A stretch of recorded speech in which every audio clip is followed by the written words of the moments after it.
I'm Ben Fazul and welcome. Ukraine and its Western allies have rejected the results of so-called referendums held in several Russian-occupied regions.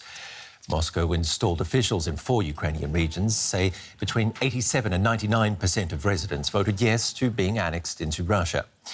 The United States is planning a UN resolution condemning the ballot as a sham.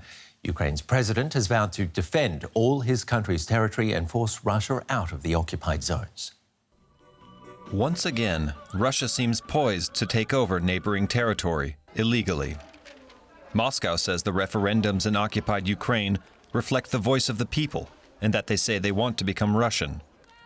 Ukraine and its allies say the votes are nothing more than a pretext for expansion. There are also fears that Russia would try to press men in the regions into military service to fight against Kyiv's forces. Ukraine's president says he's not going to let that happen. This further attempt to annex Ukrainian territory means there is nothing more to talk about with the president of Russia.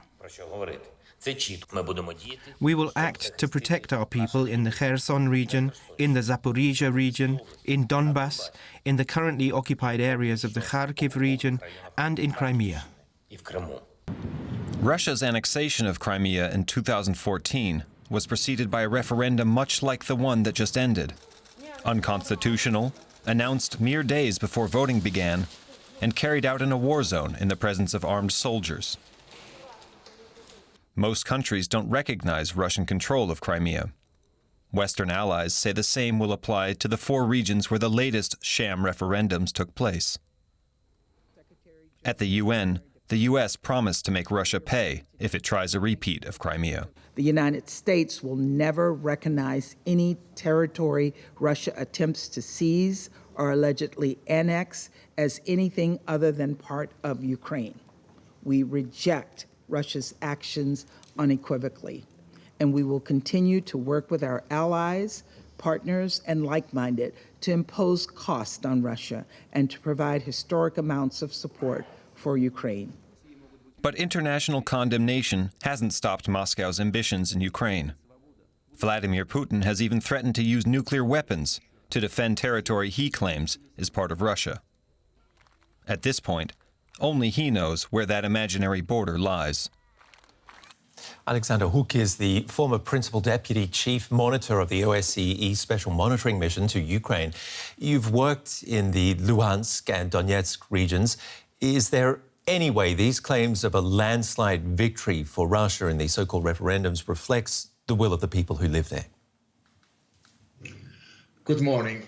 What happened in the last few days in these regions of Ukraine is a work of fiction, and a very obscene fiction, that is, in which viewers are invited to suppose that victims of atrocities committed by the Russian armed forces might side with the perpetrators of them.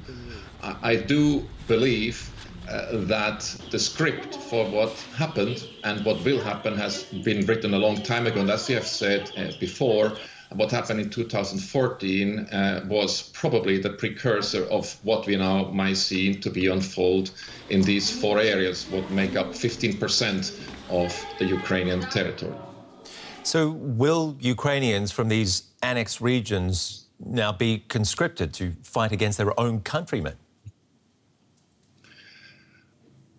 Russia certainly will make sure that those areas that it will consider as Russia, which of course does not correspond with Ukrainian law and international law, will serve their own purposes, and they will seek any manpower they can find to defend these areas, as they have already indicated they would do.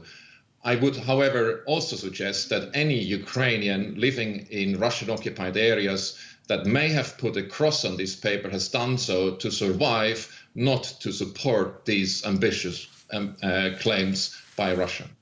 What happens now that these regions are part of Russia, according to Moscow, if Ukrainian forces do attack? I cannot read the heads and the plans of what the Kremlin might do. Ukraine has all the right to defend its territory that remain its territory after these illegal actions that Russia took. As I've mentioned before, international law and Ukrainian law clearly state that what happened is illegal.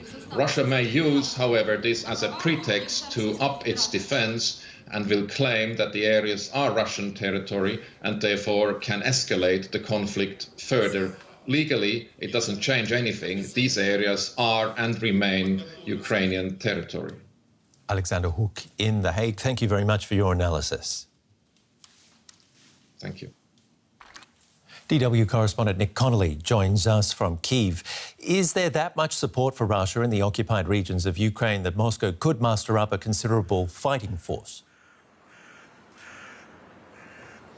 Well, obviously, this is not a time where people there can openly express their feelings without fear of retribution, so we don't have any kind of sociology there. But we've already seen Russia, even before these sham referenda, trying to kind of coerce people there into signing up to various kind of supposedly volunteer forces, and we've seen those people sent to fight against Ukraine. Now, after these votes have gone through, and we're expecting Russia to announce the official annexation of these regions soon, they'll be handing out even more Russian passports, and as such, as Russian citizens, men there can very well expect to be called up to fight. I think there's definitely a sense that Russia is trying to take more soldiers from places like Kherson, Zaporizhia, Donetsk than from the big cities, Moscow, Petersburg, in the hope that obviously that causes less in the way of kind of social problems back home if these people end up losing their lives on the battlefields of Ukraine. What happens now that these regions become part of Russia, according to Moscow, if Ukrainian forces attack these areas? Well, obviously, we've heard lots of threats in the last few days and weeks from top Russian leaders, basically saying that that would then be an attack on Russia proper, and as such, Russia would be willing to use its nuclear arsenal to respond. I think so far we haven't seen any real signs that Russia is mobilizing its nuclear forces. The US intelligence kind of sources are not seeing anything there, at least not talking about seeing anything there. I think this is a bluff for now, and also in terms of Ukraine using its Western weapons, we'd heard in the past that America saying that Ukraine must only use these weapons on its own territory, not against Russia proper. But seeing as no one outside of Russia is going to recognize these referenda and their results, that doesn't change anything. Ukraine will continue to use HIMARS and other Western systems against Russian positions in Donetsk, Luhansk, Kherson, and Crimea for that matter. So I think basically this is about the political kind of logic behind Russia's storytelling, and doesn't really change very much on the battlefield for now. OK, we'll have to leave it there. Our correspondent Nick Connolly.